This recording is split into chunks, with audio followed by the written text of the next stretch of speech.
The French have tried to keep that secret for over 100 years, It was only Steve. the upper crust people. Yeah, nearly 200 years, that is a top secret. Somehow Euston Station upper crust got hold of a document, left behind in an old sea chest, possibly Napoleon's, could have been Josephine's. Unfortunately, jotted it down. He's kicking himself now. Oh, Secret, I cannot believe I left a note. If he talked like that. He did. He did that, yeah, he talked English, but in a very funny French accent. Do you remember, there was one thing that, talking about funny French accents. It's the Ricky Gervais Show, with Steve Merchant. Thanks. You were going to tell us a little story about a Just Volvo passed my estate. test. Yeah. My parents had a big Volvo estate, and there's quite a big Oh, I car don't to drive. drive. My parents didn't have a car. But I know you don't drive cars, Rick, but it's got a big car to drive if you've just passed your test. It's safe though, isn't it? It is very safe, that was the thing. Yeah. And I come from the West Country, obviously. There's quite a lot of windy lanes. No, you're joking, do you? They have cars there. Oh, here he comes. Blimey, Carl. Learned on a tractor, automatic it was. Do you want me to tell it or not? Oh! Don't go above the accent! Oh no, I'm not worried. Oh, go on. Oh. Go on. So I went to this You party. never got him being from the north. Not when he's telling an anecdote. He's never told an anecdote. Oh, yeah, fair point. Yeah, go on. I remember once, right, an American came to our school. We were all about 13 and 14, and he was like, you had to be his friend. And there was like people vying for his attention because he was sort of like this cool American bloke, right? And, he was like good at sports, straight, he's always, it's just great. And, I remember someone saying like tube, toothpaste, and he laughed, said tube. I go, well, what is it? They said, tube. It's tube, right? And people go, no, it's tube, right? And they go, it's tube, right? And I went, I say tube. He went, and they sort of looked at me, and they just thought, you liar. I went, no, I say, let me think, no, I say tube. Oh. When you're a kid, like, any American you ever meet is the coolest thing. It doesn't matter if it's a huge, fat bloke wearing Bermuda shorts and a camera on his neck. It's cool, because they speak with an American accent. Well, that is cool. And they say... Being a huge fat bloke in Bermuda shorts is cool. Sure. Yeah. That's what you keep telling yourself. Yeah. I'm growing into that look, says Rick. 40. Again, most of my knowledge of the sort of Tsarist Russia comes from Rasputin by Boney M. Well, listen. Yeah, he was the lover of the Russian queen. They put some poison into his wine. Yeah. They shot him till he was dead. Yeah. Which is, go on. Right, well, this. Oh, those Russians. Loch Ness, the monster, Yep. Sure. probably doesn't exist. Okay. What it is, Interesting. Hold on, interesting. Oh, interesting. It's- What they thought the Loch Ness probably didn't exist. Curious viewpoint. Hold on. What proof have they got for that, Carl? How can they go around saying stupid things like that? it's methane, Right. Again, in Loch Ness. and people have seen, what's the lake it's in? Loch Loch Ness. Yeah? It being the Loch Ness Monster. Yeah. That's where it lives. That's how it finds its way home. That's certainly the clue. Yeah, If you get again, Carl, that's the clue. Yeah, if it go, and it's if it's out wandering, it goes, excuse me, what do you know where I'm being the Loch Ness Monster? Where would I be gone? Oh, you'd be going to the Loch Ness if that's your home. It's way over there, you So big anyway, monster, you. So the bubbles from the Sure. methane bubble up out of the water. Yeah. People think, oh God, it's a monster's head. But it's not, it's just water sort of shooting up because of the bubbles. Well, that's two of the great mysteries of the universe solved by Karl P on a Saturday afternoon. That is fantastic. So that makes me think a lot of things. So when mediums are sort of like going, oh, I've got something coming through. Do you think they are exhaling a lot of methane gas, and thus making them not think straight? Do you think everything's down to methane gas? Do you think that all the mysteries of the universe are down to methane gas, Carl? What did it say in the documentary you saw? About what? What was the budgie happy? We know that budgie was sad. Was it in a room? Because they used to take canaries down the mines, didn't they? They used to take canaries down the mines, they'd smell the methane, and then the budgie would be happy. I'm not going to teach you anymore. Play a record. Oh, should we introduce this, shouldn't Go on, then. I? Oh, it's Beatles, Long and Winding Road. Smooth. Are we getting paid for this? Our Freaks Electric, Richard X and the Sugar Babes on XFM 104.9. Well, nearly through. We've had a few laughs again, a few tears. Absolutely, as always. Excuse me, and don't be alarmed. I look quite frightening, but I'm merely a nice monster. I seem to have lost my way home. Could you direct me in the right direction? Nice to meet you, yeah, Karl Pilkington. Hi. What's your name? Why do you need to know my name? Well, it might help me to find out where you come from. Oh, my name's the Loch Ness Monster. Okay, alright, give me a second. What was your name again? Loch Ness Monster. See, this is what I mean. I did just run this one past you just on the off chance. Yeah. Because maybe that you change your opinion slightly. Yeah. Feng Shui teaches you to use your environment wisely. Sure. If your land and the surrounding area is undulating, it's said to house auspicious dragons. When land is flat and featureless, the dragon is missing and the land is said to be less auspicious. Excuse me, they call me the Brixton Dragon. Sure. I seem to have lost my way. I know it's South London somewhere, but could you help me find my home? What's your name? Well, they call me the Brixton Dragon. Right, where are you from? I see what you mean. I see what you mean, aye. Oh, okay, man. So does that make you query it at all, the dragon? I'm not into it that much. Right, I'm sure. just saying that if you have your head at one end of the bed rather than the other, it might make a difference to your night's sleep. Listen, we were talking earlier about the fact that Bruce Lee, and it's a well-known fact, he faked his own death so he could continue his undercover police work, as opposed to being... Because no one would... Yeah, he doesn't look different to anyone else. I was talking to someone as well recently who... utterly convinced, and you get this quite a lot, don't you, especially Americans, that Elvis Presley's still alive. Yeah. And I think, wasn't there some statistic, like more people believed Elvis was alive than believed evolution? Was that right? Yes. Something like that? No. No, it's something worse than that. It could be something... It was something like that. It's something like, I don't know, it's something like 42% of Americans believe that Elvis Presley has faked his own death and is still alive, right? Yeah. And there's this whole book that's been written about it, because, Carl, you might be interested in this. I know you're always fascinated by things that have been written down and therefore a gospel. Yeah. And that you don't have to revise yourself. You just learn off Ian Wright. Yeah. But apparently, the reason that Elvis is still alive, is that there's a number of sort of pieces of evidence. One is that none of his family could agree which colour pyjamas he was wearing when he died. That's evidence, apparently. Apparently, you know he was an honorary member of the FBI. Well, apparently his signature appears on FBI documents well into the 80s, long after he should have died. Apparently no one can agree. There was sums of money that only... Yeah, a lot of fat people in dungarees have seen him. Yeah. There's a number of sums of money which apparently only he could have given authority to have transferred to other bank accounts. They've moved. Yeah. So this is all evidence that Elvis is still alive. And a lot of people, I was talking to this guy and he was saying, well, of course, the thing is, the pressures of fame were too much for him. That he faked his own death so that he no longer had to be this huge icon. You know, he could live an ordinary life. And my query has always been this. If Elvis faked his own death, do you think the method he'd have chosen is to have shat himself to death whilst on the toilet? Yeah. Yeah, but because he picked that, nobody will doubt it. Right. So Elvis went to the FBI. Yeah. What do you make of it? Well, exactly. So what we're saying, Carl, is that there was lots of methods open to him. You know what I mean? It's all like, he didn't go to his secret reason to go, oh, I'm fed up, I want to fake my own death. You know what I mean? And they go, yeah. What methods have you got? I like to be found, shit myself down the toilet. You like to do what? I want to be a big fat mother on the toilet, just shitting myself to death. Right, on my ankles. Elvis is a good idea. I'm just wondering if there's maybe something a little bit more glamorous for your favourite death. I mean, you could take a bullet for the president.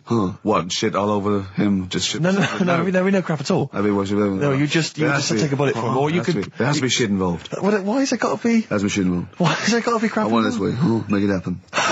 Yeah, it's probably Carl, head in hand, look. Yeah. He's worried about the things we say. Yeah. Jeez. We haven't offended 1.2 billion people. Yeah. A fifth of the planet. So, Carl, what do you make of it then? Are you convinced Elvis is still alive? Am I getting him mixed up with someone else? Because all Elvis, all Elvises look alike. Because... that is true. A lot of Elvises do look alike. That's safe. On his gravestone, didn't they get his name wrong? Or is that his brother? Who's his brother? Aaron. That's his middle name. Yeah. You're not an Elvis kind of expert, are you? Hold on, wasn't Elvis one of a twin that died? That died, and I'm sure they got his name wrong on a grave or something. Oh, I don't know. But that's consequently that's proof he's still alive. No, the thing with the still alive thing, like I say, he picked that awkward death because nobody would be saying, hang on a minute, going round upsetting the family, wanting to talk about it because they'd be embarrassed to be saying, you know, he was found sort of in a pile of mess. Weighing 25 stone. Yeah. So... Because you notice he also expanded to a huge size as well, so he was just a huge fat blob of a man. He also did that to add, you know, extra... To the glamour. I don't quite understand all these people who fake the deaths, because Well, a lot of them don't. A lot of them don't, Carl. This is what, in a roundabout way, we're saying. We're saying that a lot of people that say people fake that they didn't, like else? Bruce Lee and James Dean and Elvis Presley, we're saying they didn't fake their deaths. He did die, didn't he? His head come off, didn't it? Thank God. Who's this? James Dean? His head came off. Oh no, I know where I'm trapped in a toilet with no toilet paper. That's where I am. And I'm thinking maybe I peel off some of the wallpaper, things like that, but there's nothing I can do. I got to go upstairs. Newspaper. Well, exactly, but I'm going to have to go upstairs and find toilet paper. Was there any? There wasn't. There wasn't? Oh. I'm going to have to go upstairs and maybe find a notepad or something like that. Oh. And so I try the door, right? The door's wedged, and I'm pulling on the door, and I can't get the door open. It's just like it won't come open. And it's already, and I knew it was going to come to this at some point. Like, this is like, the clock's ticking. I'm trying to pull the door open, trousers around my ankles again. And I'm thinking, well, what I could do is I could open the window, I suppose, and like try and climb out, but not really, because I got the trousers around the ankles. And that's or if it was raining, just stick your ass out, two birds with one stone. Sadly, it was a beautiful day, Rich. I call it the World B-Day. And so what I'm thinking is, well, I got my mobile phone in there, luckily, because it's in my pocket. I'm thinking, well, maybe I can phone, I was seriously Kleenex. Maybe I'll phone the fire brigade. By this point, I mean, just dried. No, it hadn't. It was. Hold on. Was that little puppy not around? Because sometimes you can call that. It's got a little bit wrapped round it. Listen. Or just use the puppy itself. There's 50 million people around the world going to need to hear my voice in 30 minutes. Exactly. Where's Steve? He's not locked in the toilet again, is he? Exactly. Oh, no. I watched Call My Bluff in the week. Is this with Toxic and Colin? It was quite good. I quite enjoyed it. I imagine you could get on there if you want. I used to watch it with, what's his name? Famer. Famer.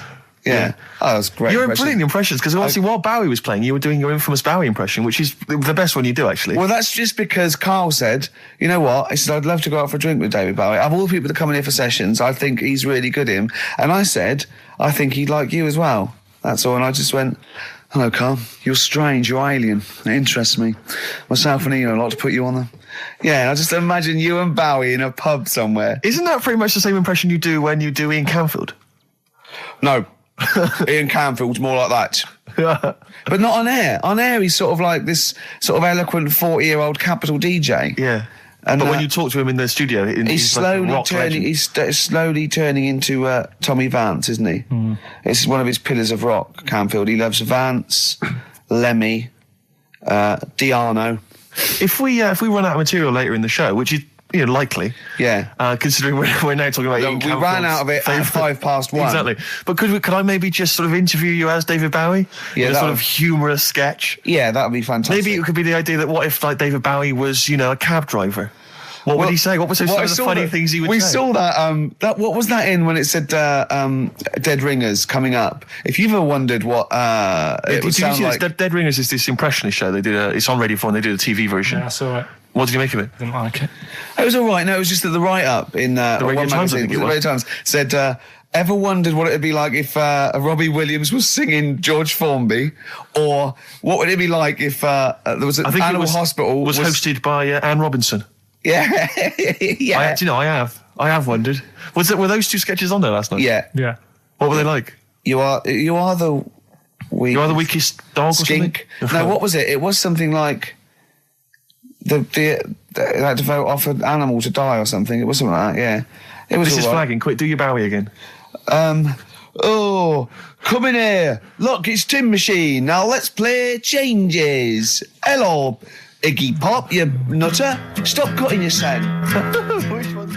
For some reason, they want one of us to do an impression of Leslie Phillips. Can't do it. I can't. Doesn't he say ding dong? And hello and all that. That's not bad. But I want Carl to do it though. Yeah, go on, Carl. Go on. Hello. Well done. Say ding dong. Ding dong. Nice. Yeah. Do you do any other impressions? No. Go. Hello. Do that. Hello. Yeah. You look like a ventriloquist dummy. Hello. Brilliant. Oh, God. Do My Name is Bond, James Bond, as though it was Sean Connery. My name's Bond, James Bond. Do that, go on. My name's Bond. No, do it as though you were doing an impression. Sean. So I'm trying to be Scottish? Well, yeah. Well, yeah, sort of. Perhaps a bit more specific than that. Sean Connery. My name's Bond. Keep going. My name's Bond, James Bond. It's like Jimmy Stewart. It's not like this. This is the best fun. It's like having your very own Fisher-Price toy for 2 hours a week. It's great. Roger Moore. Do that. Roger Moore. Phyllis Pierce, Percy Sugden. I'm licensed to kill. Anyway, she just said. No, this is a great game. No, that's enough. We'll come back to this another time. Yeah, anything you want Carl to do. There was a kid I remember at our school, Mark Johnson, when we were like 10 or something, and we were talking about Guinness Book of Records, and Mark Johnson went, "Yeah, I'm in the Guinness Book of Records." I thought, I'm intrigued. You're a 10-year-old. I said, go on. He went, no, I don't. Does this qualify? He claimed that he was in America once, and he went to see a baseball game, and supposedly that game was the world record for the number of people in an audience for a baseball game. It was like some massive stadium, and this was the most people ever. I'll tell you what it was account. And he claims he was there. I don't reckon it was listed. Well, I don't reckon Mark Johnson got his name on that list. Exactly. Ross McWhirter would be going, but that's the whole book. But I think I remember him looking it up and going, there it is, I was there. Yeah. Does that count? I mean, no, I don't. So this shadow is moving about and independently of an object. Yeah, and the local mayor and that is like, yeah, it's a bit weird, but it's not harming anyone. The mayor involved. Was he elected to that post? Hey, Mayor, we got a problem down here. Seems like a shadow. Well, it's not causing any. No, it's just causing any problems. Yeah. We've also got Educating Ricky, where Carl educates me. The one last week, a girl, right? She was deaf, and she was had an argument with her mum, and she pushed her and she hit her head, and then she can hear again. Yeah. Don't know what I learned from that. No. It might be subliminal. Something might be going. It might be a metaphor that I will learn from. Yeah, it's like a parable. Yeah. So look at his face. We might as well be talking Dutch, mightn't we, Carl? What's this? Bit of Aqualung. Oh. Aqualung. Rockbusters next.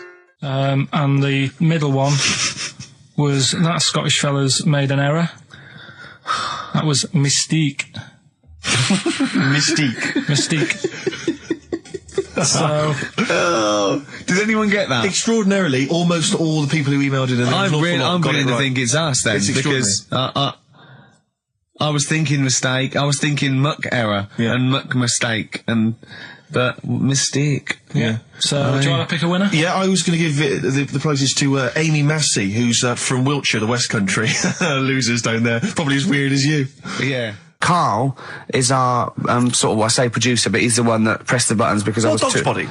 Yeah, but I mean, it was just because I was too big to run the desk. Yeah. I used to have to do. Literally too big. You couldn't get there. Yeah. And then we discovered that, he looked a bit like a boring sort of, alright, yeah. But then when we sort of, poked him with a stick, he came up with, he doesn't realise, but some of the I think, some of the funniest extraordinary things I've ever heard. Say hello, Carl. Alright. Yeah. Should we play a record and do Wash Up with you? Yeah, we'll play a bit of Aqualung then. Aqualung! Alright, that's Aqualung. Good time's gonna come, innit? Right, Carl. I imagine him in dictionary corner. I've come up with cat. If that helps at all. Yeah. Memblent. Yeah, what does that mean, Carl? Just anything you want it to mean. What I've got, there's a dog that's got a cough in Singapore because it smokes 20 a day.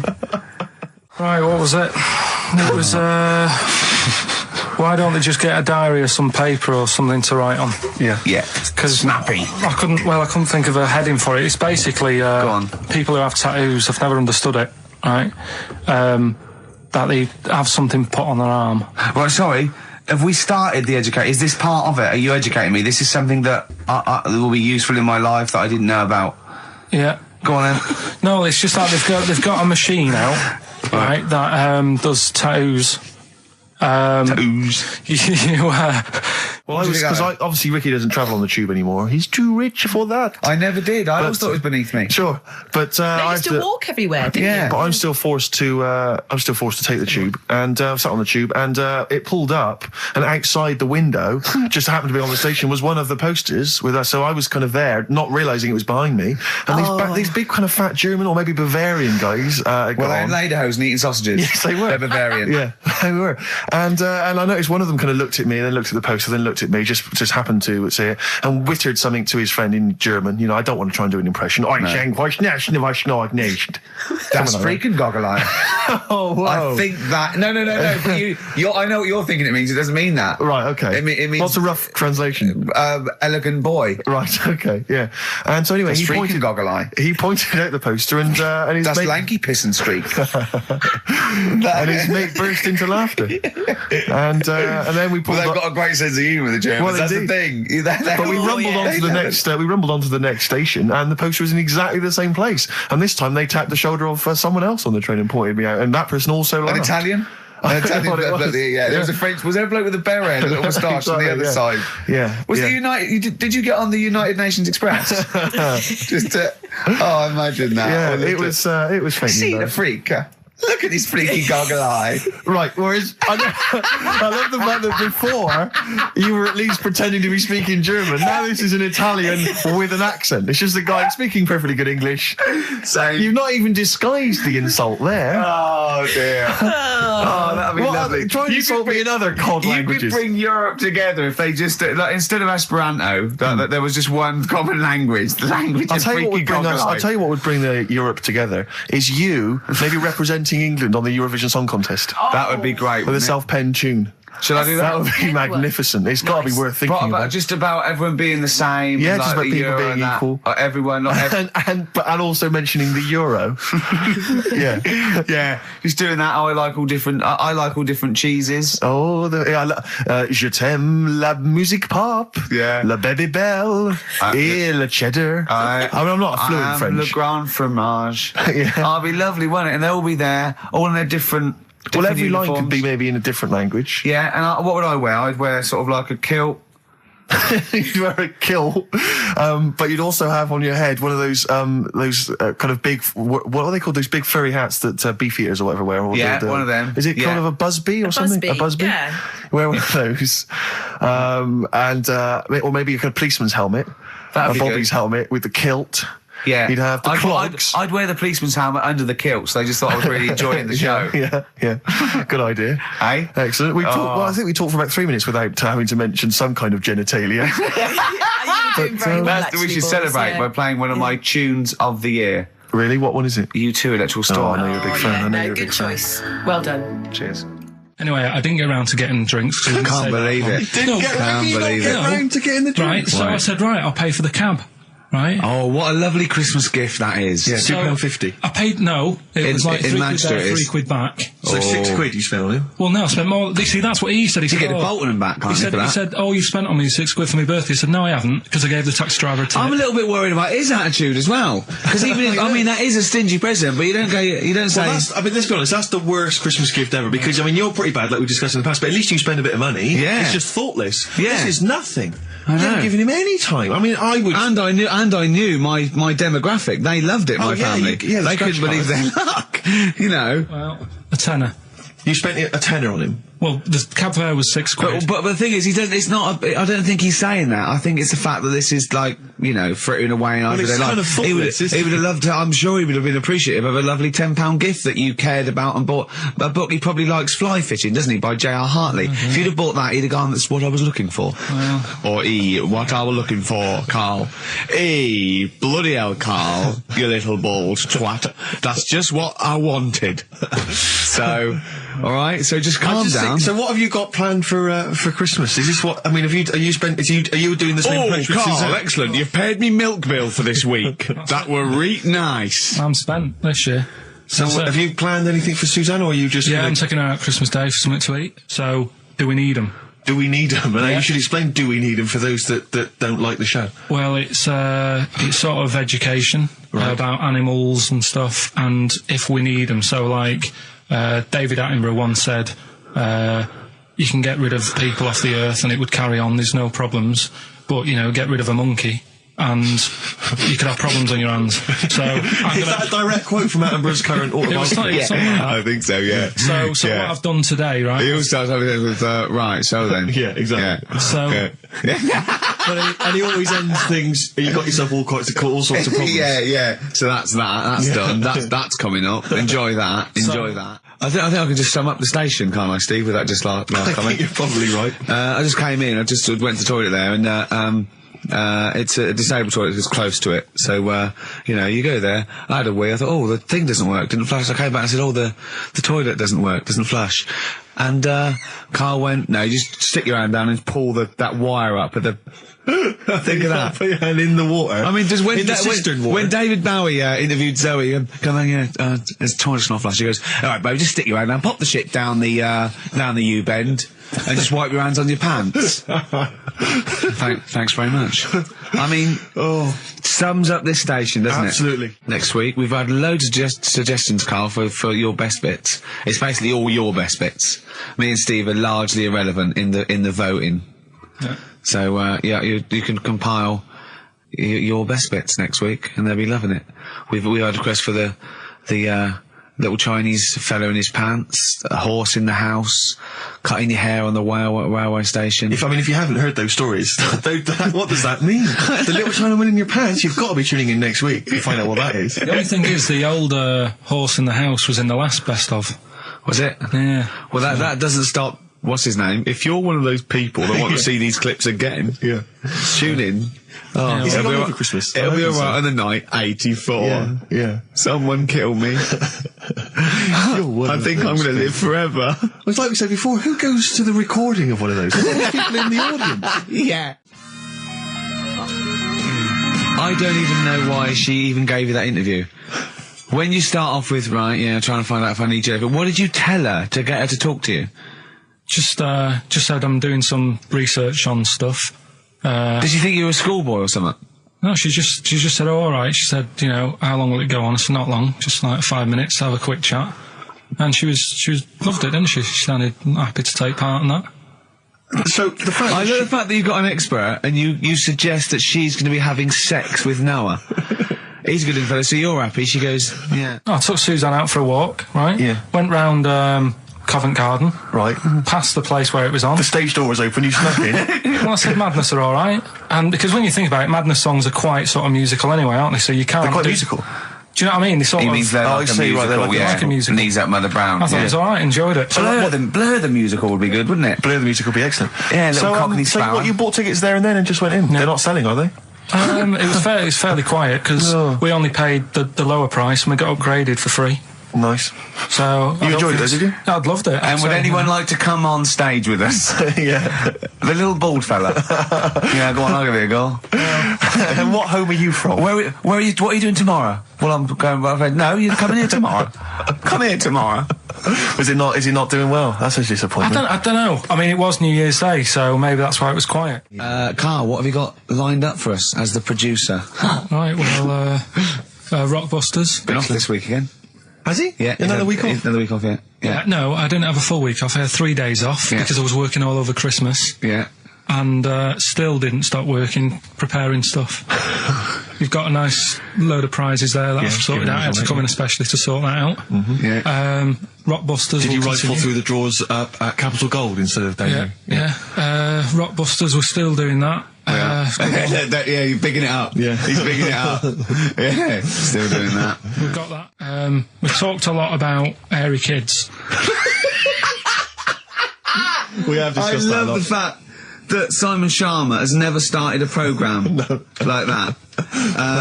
The Jacobites. We've talked a lot about hairy kids. Go on. It's a little bit, I mean, it's not your traditional science stuff, but it's still interesting and it's a little bit, it's still... Yeah, we talk about hairy kids. We have disproportionately, honestly. I think this show's talked about hairy kids more than any other radio show. He said talking about Time Out. I said something about in Time Out, and he went, yeah, do you read that? I went, yeah, I read it, I get it every week, yeah. He went, there's no point though, is there? He said, because it's like a telephone directory. If you want to look something up, you look it up, but you'd never sort of browse the telephone directory. And I went, that's an interesting point. He went, although I did. When I was in Scotland, I just looked up how many Macs there were, and there was 42 pages of them. How bored are you in your hotel room in Scotland to suddenly start working out how many people start with Mac? What would you do if you got loads of phone calls, right, from women going, Carl, whenever you're on the radio, I just have to do it. I just have to do it. Your voice makes me... I say, all right, well, it's all right. I'd be happy with that. Would you? Yeah. Just in case anyone is doing that. What would you do to sort of like egg them on a little bit to help them out? What do you think? What sexy things would you say? What do you think is your quality? What do you think people would find, you know, pretty horny about you? Is it your sort of mank wine? Do you think that? Just say this, London shit, innit? I think say that, but you know, London, it's not that good, is it? Oh, I think you've done it there. So that's say something quite sort of sexy though. Say something like, you know, well, I love to love you. Say something sexy. Say that. No, say something sexy. Sue's answers to me, you know, do you love me? I go, yeah, you're all right. Where I went wrong with this one, the Jamaican fella, he had to have some aspirin. Why? It's my fault. You know, I'm not cutting. There's no point passing the buck or anything.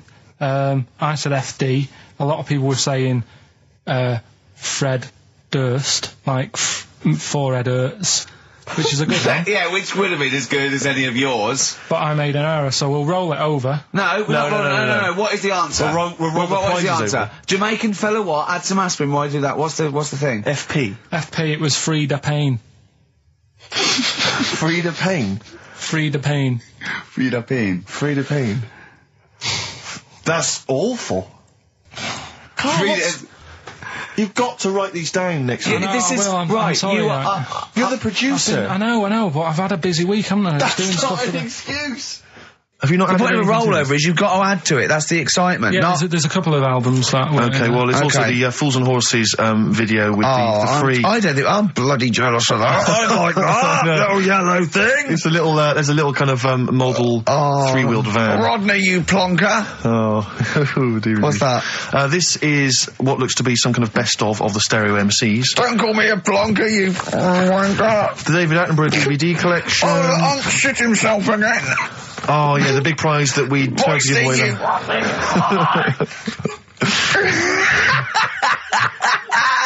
Best chill out.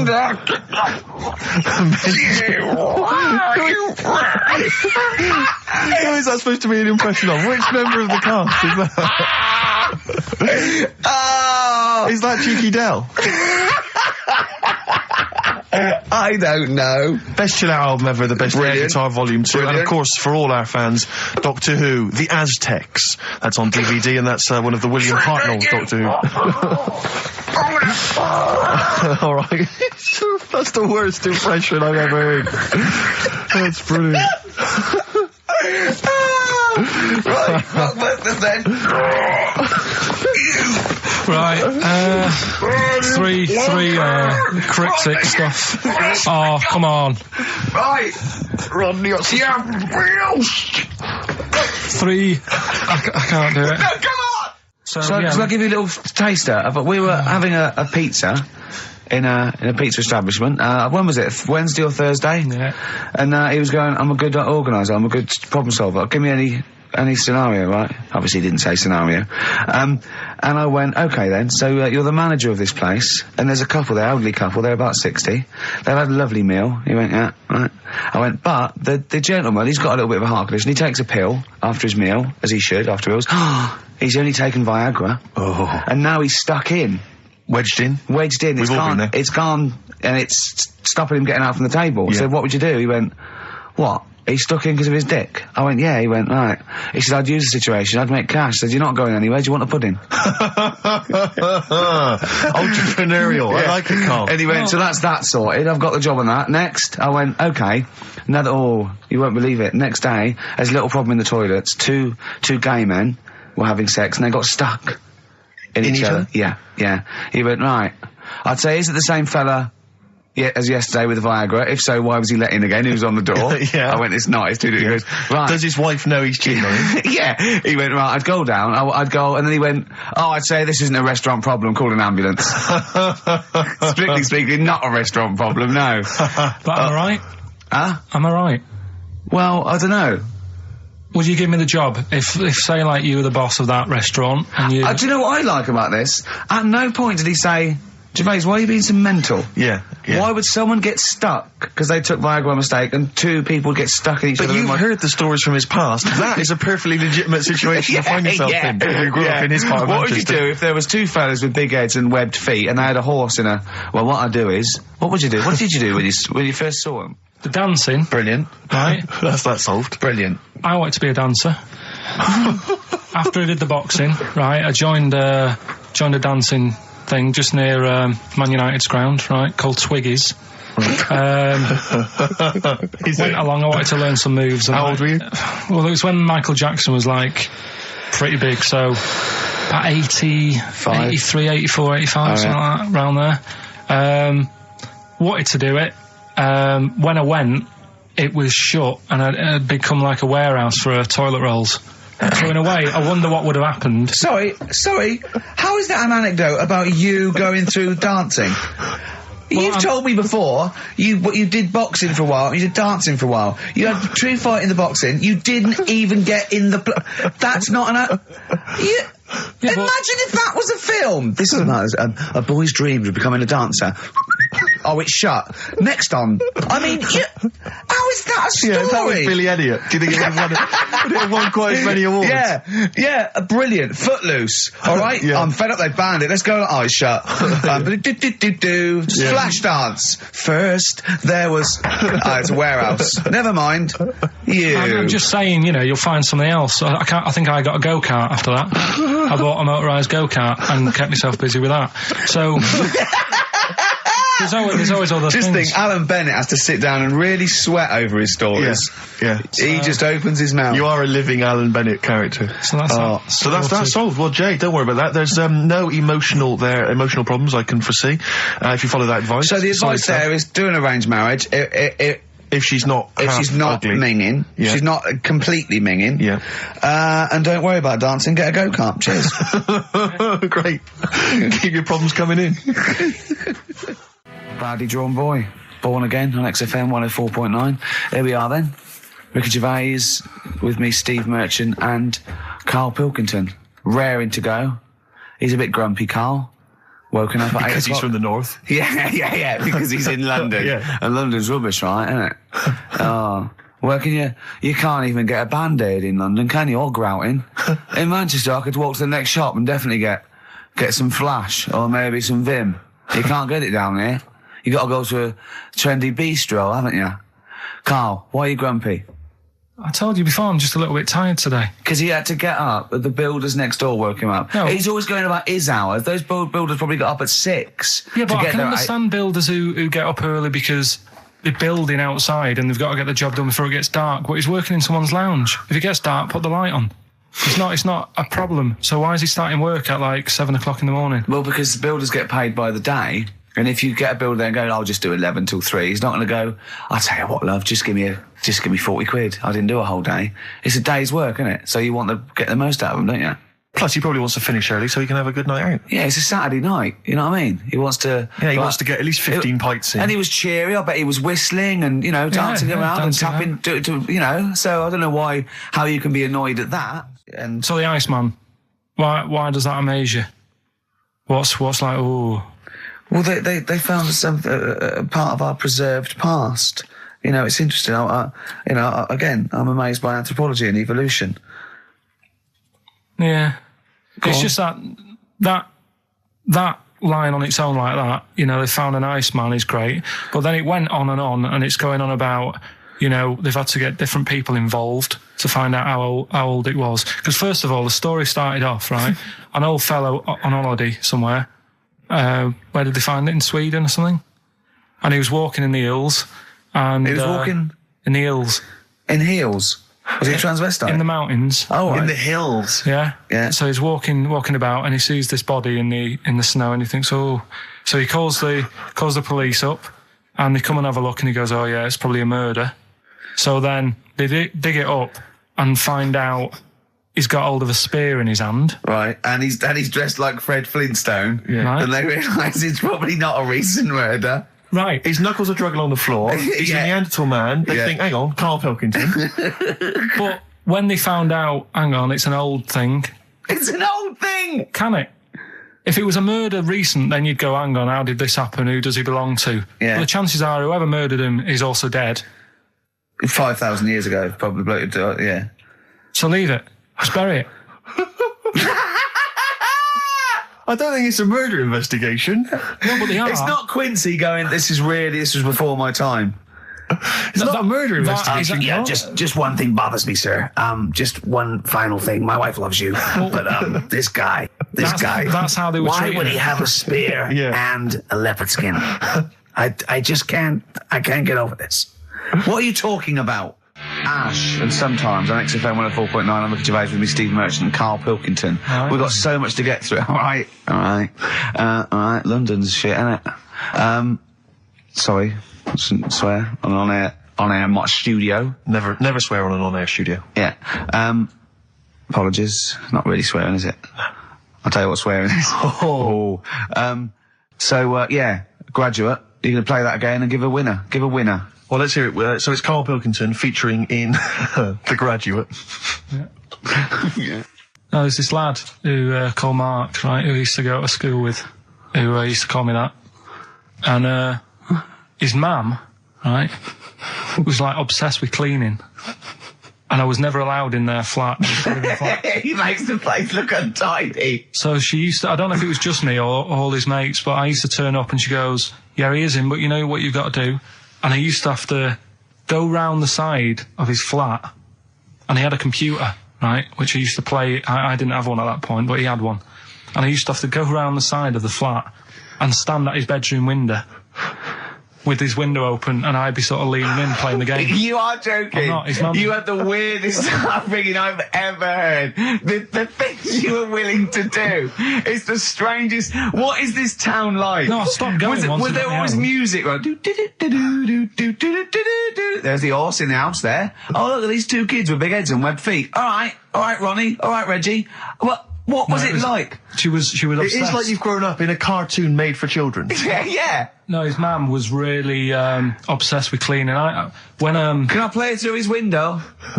I used to... Mrs. Ramsbottom, can I play through Mark's window? Aye, you know what you have to do.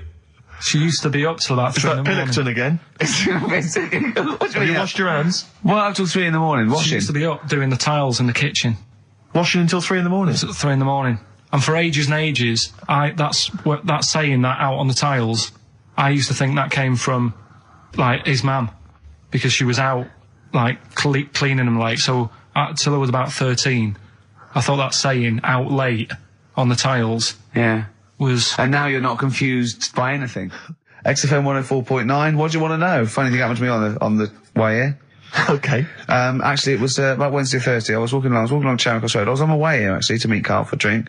And this little fella came up to me. I think it was an overseas student. He's sort of like a student type, but he had an accent. And he came up to me and went, excuse me, are you one from the office?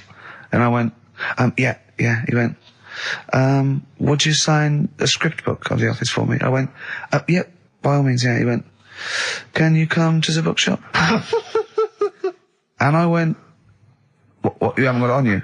He went, no, but if you come, I will buy one for you to sign. And I went, I can't really. He went, were you going to pass one? I went, I'm not, no, I can't. He went, and he went like, he went, oh, I was just in Waterstones earlier. I didn't go. I went, oh, sorry. He went, you could just, I went, I can't. He went, okay. I went, I'll sign something else. Have you got something else I can sign? He went, of course.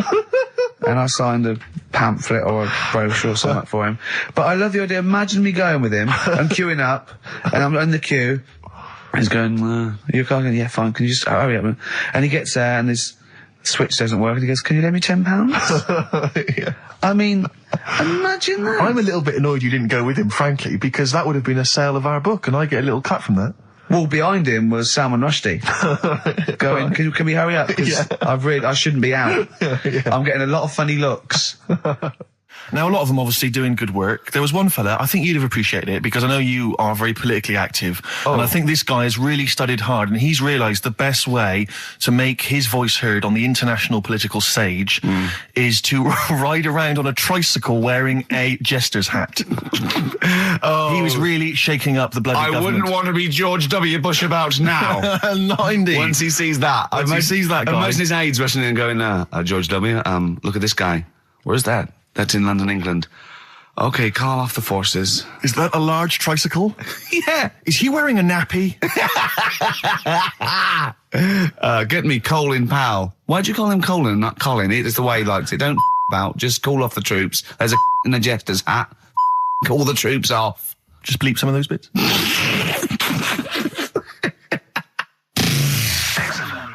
I remember when I was growing up in Manchester. No, you can't. And tell you it's funny to me. I tell you, XFM 2.9. I said no.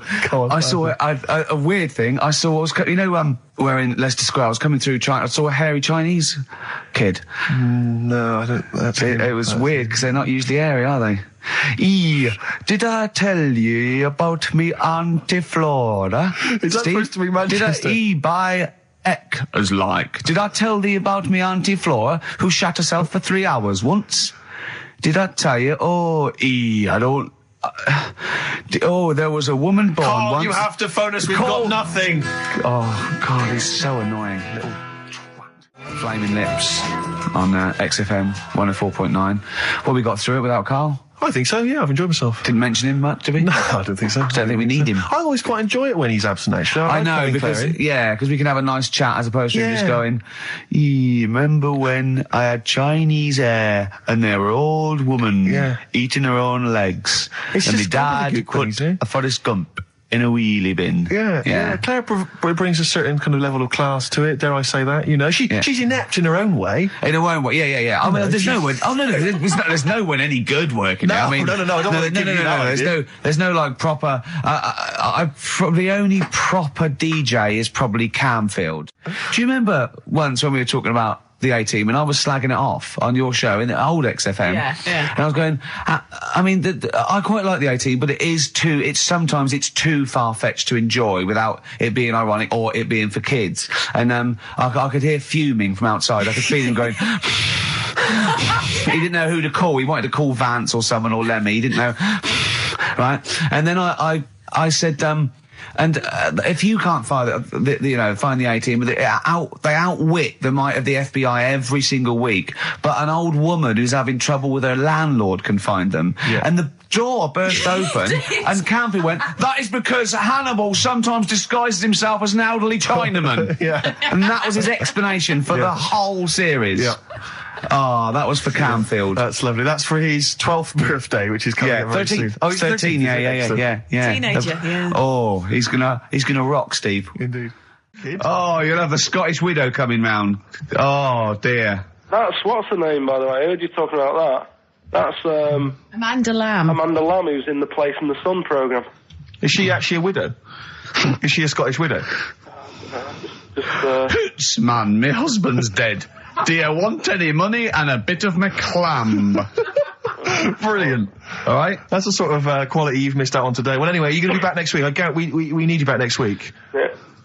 Yeah. Well, how do you know? Also, how did you know you were going to be ill today? Because you phoned and arranged this yesterday. Convenient. And I spoke to you yesterday and you didn't sound very ill. I felt ropey yesterday. You've got a bit of a bunged up nose. Even though I have a bit of a bunged up nose. I still sorted it out. I'm a little bit sweaty. Carl, sorting it out does not mean you phone up Sturgis and send her down. That's not sorting it out. That's making things worse. Have you learnt nothing?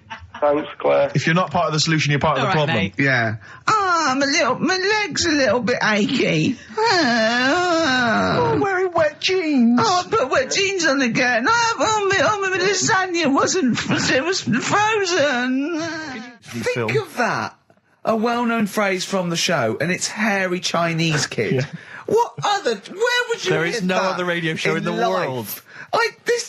Go on. If you've just tuned in, I mean, what are you thinking? Think if you've just tuned in? You're going, well-known phrase from Shaw, hairy Chinese kid. Oh, yeah, classic. They'll be playing that in charades this Christmas. You bang out of order, first of all. Okay. Do you have a good night when you're with us? I tell you what, I wish I'd lost a tenner every time I've come down. That would have improved it. You point out there about the football analogy. Mm-hmm. Alex Ferguson, when did he score a goal? Right. He doesn't. He tells the others how to do it.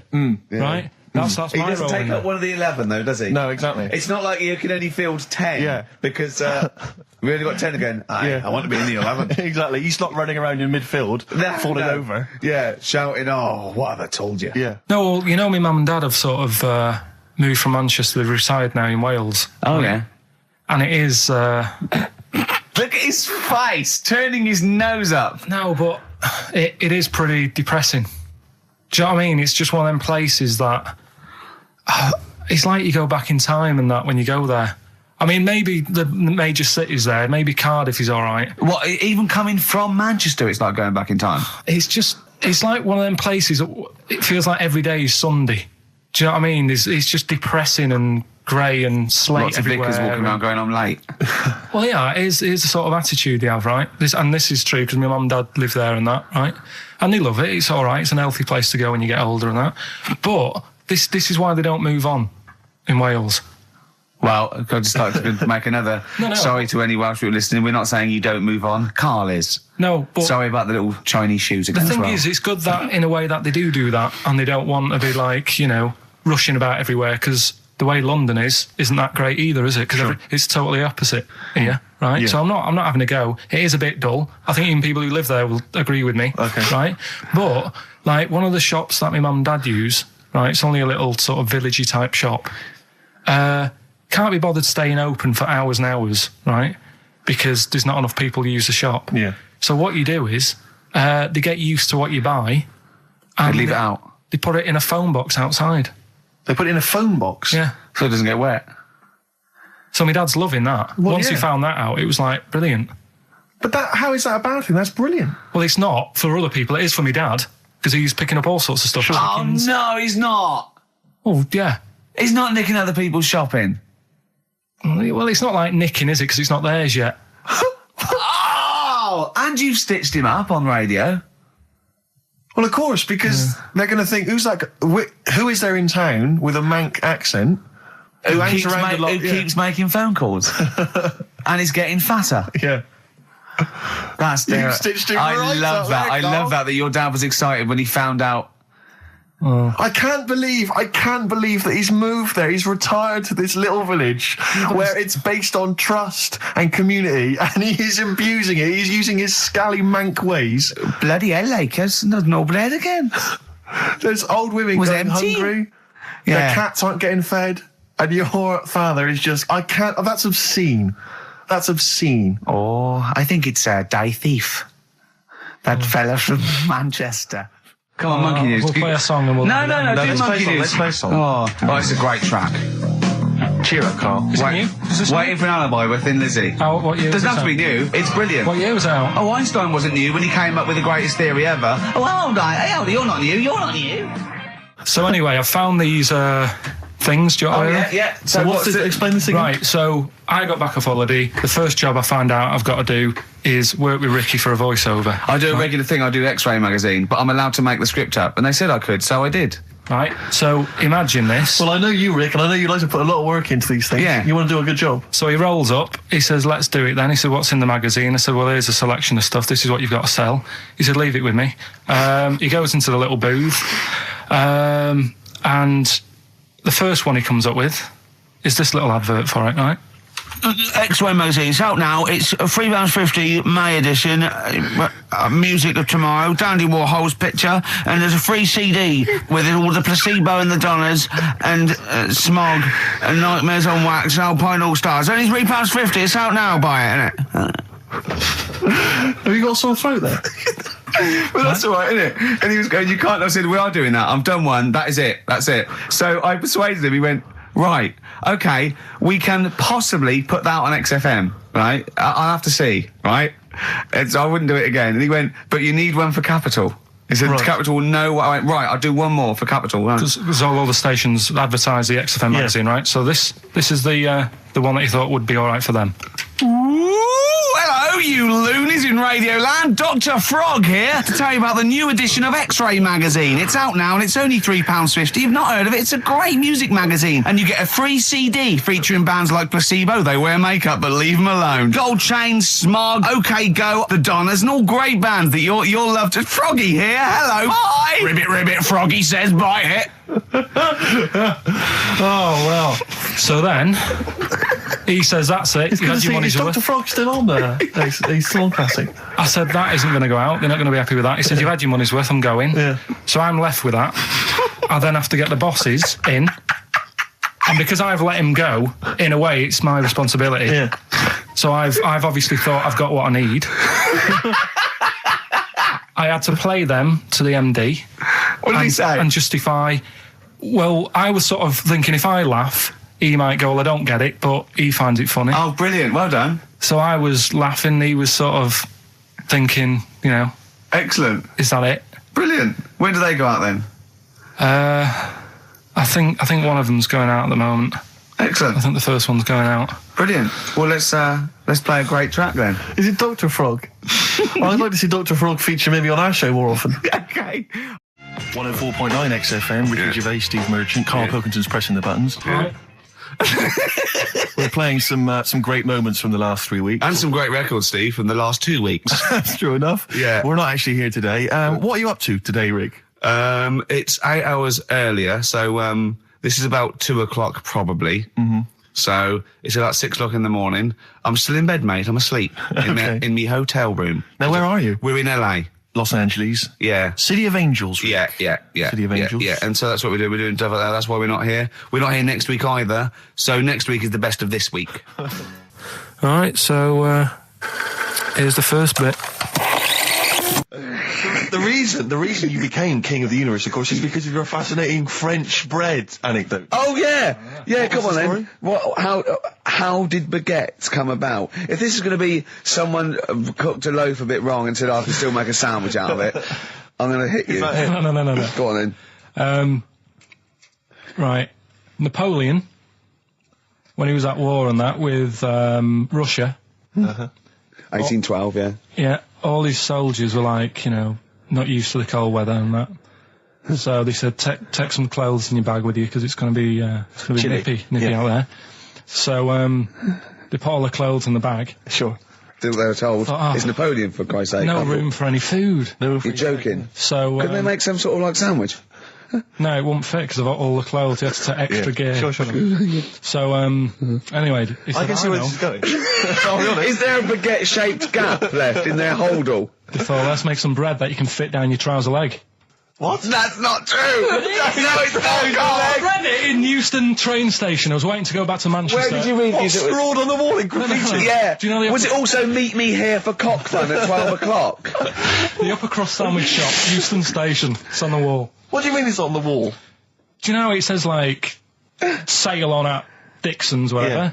Next to that, there was, like, a bit of information. Once you've read the stuff on Dixon's... I get information. There's a big thing about the history of the baguette. I read it and I thought, we got to make a sandwich we can spit down our trouser leg. But how can you march and fight with a huge piece of bread down your train? Although it would be intimidating. You see them coming, you go, sacre bleu, look at the size of them.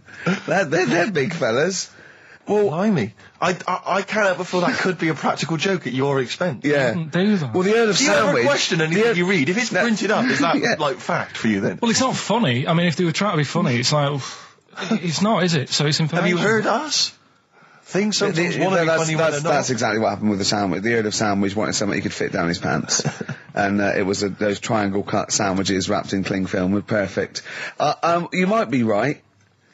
You might be right. I am. Because the Cornish pasty, so they could drop it down the mines, isn't it?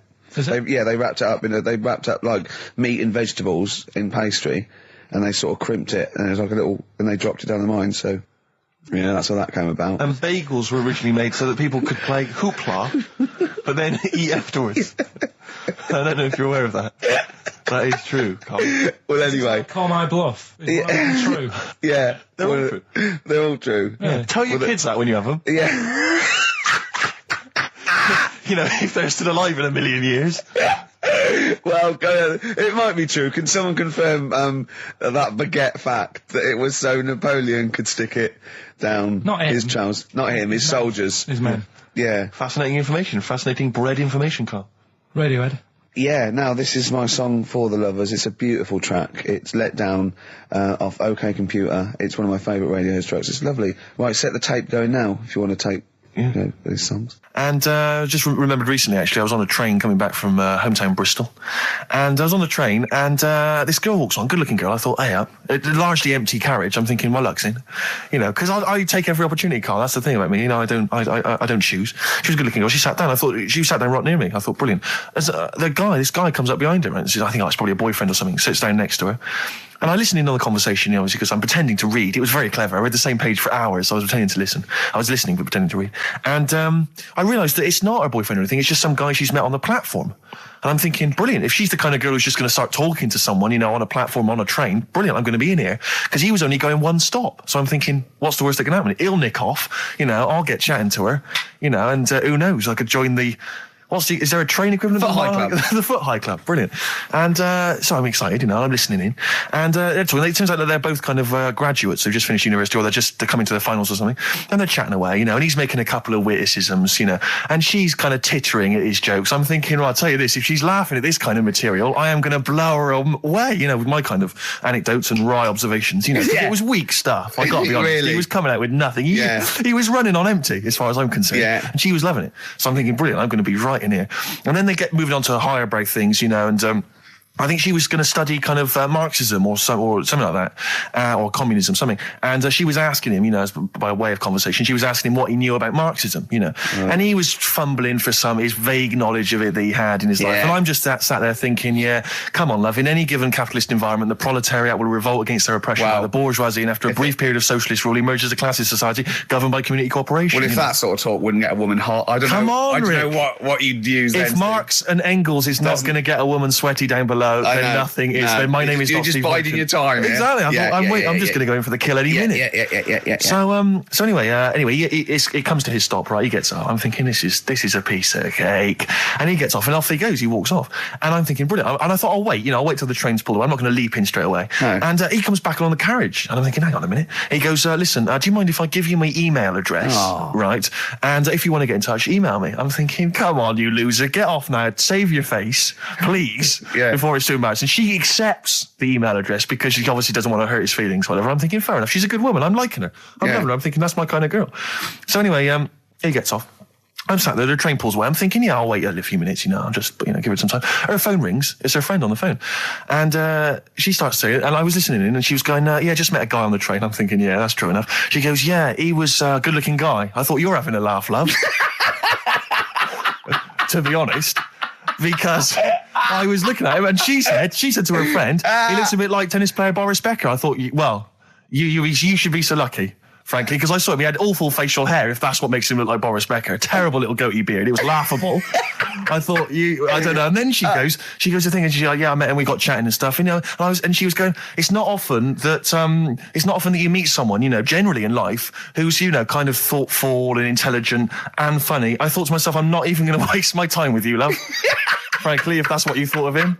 You just walked away. And I'll be honest with you, I didn't even bother talking to her. No, you were just didn't even waste my time with her. If she thinks that bloke is not only great looking, but funny and intelligent, and she got on well, and he was polite, and it was a chance meeting, and he thought, and she thought that you were like a freaky looking dork who didn't even have the nerve to speak. That is what she thinks, then I don't want to know her. I couldn't. You walked away, and good luck to you. And I have my dignity intact. Yes, and she's nothing. I love the fact that in pole position, in positions 1 and 2 of his favourite films of all time, it's The Elephant Man and Cares. Yeah. That's brilliant. Yeah. Go on. All right. Am I leaving the mics open a bit when this is going out? Yeah, let's have a listen. Yeah? All right. So don't talk then, right? Just put that hot dog down, Rick. And this is the bit in Kes where it's the teacher and he gets up and he has to Glover. talk. What's his name? Is it Brian Glover? No, it's the other teacher. The other one. Anyway. Right. Go on. All right. So, here we go. Things that had actually happened. I've got another one. What about you, Casper? Casper! All right. All right? All right. You haven't been listening to a word I've said, have you? Yeah, I heard some of it. Yeah, you. Some of it? Just. Stand up. Always somebody, isn't there, eh? Right, now you're going to tell us a story about yourself. What sort of story?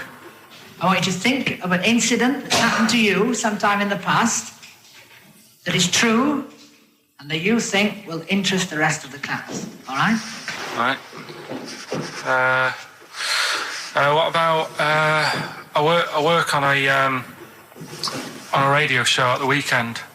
Well, are you going to tell us about it? I'll just do. It's 2 hours, and it's with Ricky Gervais and Stephen Merchant, and just sort of play music and tell stories and stuff. What kind of stories?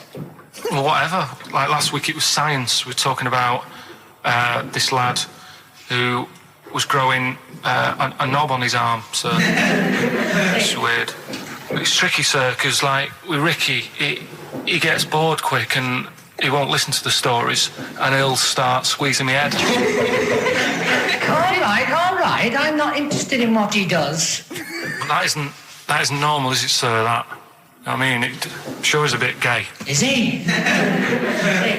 Just messes about, though. Do you know what I mean? I try and like come up with good stuff, like monkey news and like quizzes and stuff. But then he'll just, Ricky will just mess about. I mean, on Saturday he did it again. He squoze me head. How do you spell that? Squoze. S-Q. Are you going to show it off the wall? This is a new word to me. Squoze is S-Q-U-O-Z-E. Now tell us what it is. It's when he gets me head and he puts one hand on the back of it, right? And he puts the other hand on the front of it and he just sort of swivels it. Swivel, right down the front. Oh, swivel's not it's spelled S-W-I-D. How many times a day? How many times a day does he swells it? It depends what time he gets in. If he gets in about 12:30, he could get a good 3 in. But I think, I don't really want to talk about. You've done enough, don't you? Well done, Billy. Big round of applause. That is the effort. Yeah. Wow. That's the best thing you've ever done, Carl. This is the Best Of Show on XFM 104.9. I'm Ricky Gervais, with me Stephen Merchant. Yes. I hope you're enjoying the Best Of. I've never been a religious type. If people want to do it, I let them do it and what have you. Good of you. But out of all of them, I want one that's not going to take over your life. I don't want one where you've got to get up 3 times a day and you've got to go and pray and that you've got to get up early. Forget that. It's getting in the way. But if it's something like... I was walking to work the other day, right, across Oxford Street. There's a little Hare Krishna fella there. And he sort of had... he had a leaflet and stuff. And he said, are you interested? And I said, what do you do? And he said, well, we're against getting stressed out and what have you. And he gave me a plum. They hand out food for some reason. But I sort of asked a few questions. It's just the imagery. These 2 bold people, one of which is wearing an orange smock, holding a plum in the middle. He hands the other one a plum. It's almost like you can imagine some kind of religious painting. Yeah, exactly. Yeah. But what is their sort of main thing? Because he didn't really tell me that much. He was a Japanese bloke, so I didn't know what he was saying that much. Why? He wasn't speaking English? Not very well. He wasn't the best sales bloke to send out for them, is what I'm saying. Yeah. But what's that? Are they? You're saying they're nothing like? Well, I believe Hare Krishna is a kind of as an offshoot of a sort of Buddhist faith. It is. I think they are Buddhist, aren't they? Yeah, and obviously their kind of trademark, as it were, is that they have to say. I believe they have to say Hare Krishna in a certain rhythm, in a certain order, a certain amount of times per day. That's why you see them walking down the street saying Hare Krishna, because it's actually a sort of religious chant which they're obliged to do. So you see, even if you go into the Hare Krishna faith, you may find yourself, in Tesco or whatever, forced to say Hare Krishna, Hare Krishna. Perhaps out loud, not just thinking it. Yeah, no, out loud. You can put it on an iPod and you can put that on an iPod. No, it doesn't count. No, I think you have to actually say it. So I guess that kind of eats into your social life a little bit. And there's the wearing orange as well. Particularly frustrating, I imagine, if you're in a cinema or a library. A little bit awkward there, midway through Or Star you Wars, live whatever. next door to a bloke called Harry Krishna, who constantly thinks you're calling him. Yeah. That probably. Yeah. So that's in essence. I mean, I don't think we've quite done the Hare Krishna faith its full service there, but so interesting to you. I mean, you got handed a plum. You've been treated well by them. Yeah, well, but he couldn't tell. I just wanted to know how much time it would take up. What are the benefits? You know, what can you do? What can Well, I you think do? the benefits are they probably don't get stressed out. They've probably got that sort of that zen, that chi-ness about them, where they try and interact and Quite meditative. yeah. Yeah. I've got some nice trainers as well, don't they, with their orange. What are you looking for then in a faith, Carl? You say what are the benefits? I mean, obviously Catholicism, you get the communion wine and bread, so... Yeah, but I can afford that. Right. Probably, just I like the Crusaders. I was forced into joining that as a kid because a mate sort of joined it, and he sort of said he'd join in. I sort of swore at him. I said, I'm not doing that. Right? Yeah. He said, right, if you don't come with me, I'll tell your mum that you just swore. So I was like, oh. So I went. So I went along, and they used to just go on the Friday when they played, you know, Sabutio and stuff. And then I went on one Sunday, and it was totally different. There was no Sabutio. There was no sort of, you know, Table tennis. the thing where you hold a thing and knock things over. Skittles. There was all that on a Friday. Went on the Sunday, it was rubbish. He said, right, sit down in this room. They gave me a Bible. Thought, this looks too heavy, this is too big, I'm not interested in this book. And I never went again. I used to hide on a Sunday when they came round. And that's been the only sort of... I suddenly, why did it suddenly turn out to have to hide on a Sunday when they're coming round? Because they wouldn't leave. Who was it? Were they adults? It was well, he seemed like an adult to me at the time, but he was probably about 27. Well, that is an adult. Yeah, but do you know what I mean? He seemed a lot older when I was a kid. Yeah. And he came knocking and that, and he used to say to me, Mum, I'll just tell him I'm ill or something. And he used to hang around to see if I'd eventually come out to play and that. And if I did, I think they would have grabbed me and took me there. I love the idea that for you, religion has to bring with it some kind of gift. It's like, you know, join our faith and you get an alarm clock radio. It's like something like I think religion does bring a gift. Usually, it's the gift of the Lord. Well, the gift of everlasting life, isn't it? And that's the problem with it, you know. A lot of people believe in it because they think. But for I'll be Carl, all right. his feeling is like, that should be a given. That's safe. I'm definitely going home with eternal life. But what Yeah. else can I have? Is there Why an do you iPod have to have in a it? religion? Because obviously I don't have a religion. I don't miss it, and I wouldn't want one. I'm an atheist, and that's out of belief. That's out of logic, and we don't get into the politics or the morality of it. Why do you feel you need a religion? Why don't you just get a hobby? Well, I didn't want one. I don't want one. I just was saying that, you know, if I was to get one, which one would I go for? Is what I'm saying. I'd what I like to mean? see you perhaps as a Jew. I think Judaism would suit you well, I think. What are the hours like for that? Tough. Can be tricky. That's what I mean. I don't want anything that's, you know... And they have a day where they don't eat and stuff. I couldn't be doing that. So then they have days when they eat too much. Yeah, but what happens if I'm not that hungry that day? Like I say, I don't like change. You know what I mean? I like my Cheerios in the morning. I don't...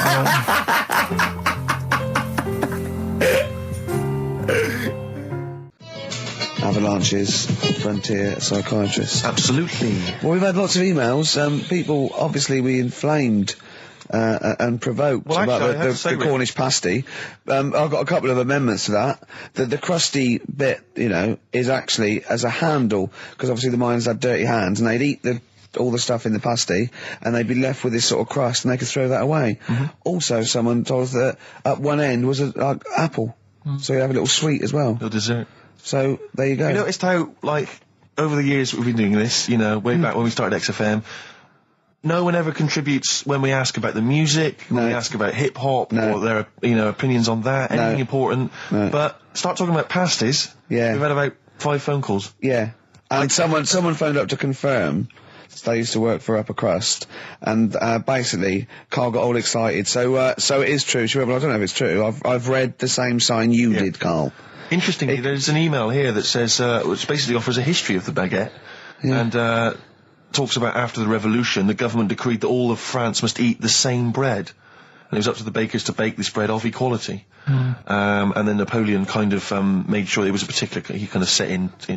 Obviously, on the bread, you can eat anything you find in the garden: frogs, snails, bits of horse, But squid. the interesting thing is, Rick, that there's no mention of sticking it down your trousers whilst going to war. The French have tried to keep that secret for over 100 years, It was only Steve. the upper crust people. Nearly 200 years. That is a top secret. Somehow Euston Station upper crust got hold of a document left behind in an old sea chest, possibly Napoleon's, could have been Josephine's. Unfortunately, jotted it down.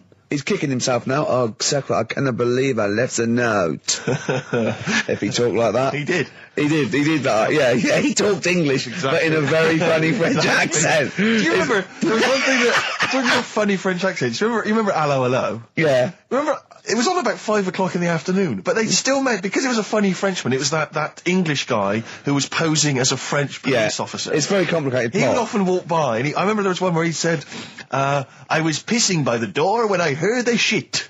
Oh yeah. Now that's passing by the door. I'm allowed to say passing that. by the door when I heard a shot. That's what he's saying. I'm allowed to say that at 2 o'clock because I'm just saying I'm talking in a French accent. Yeah. I was pissing by the door when I heard a shit. Yeah. That's fine. Yeah.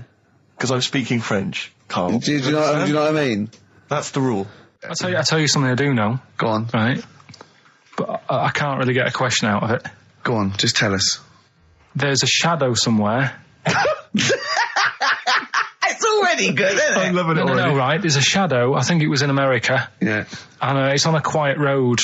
I'm guessing somewhere like Boston. That's what I imagine. Okay. Right? No. Somewhere like Boston. And people at night used to see this shadow moving about. And they'd go, what's that? Right?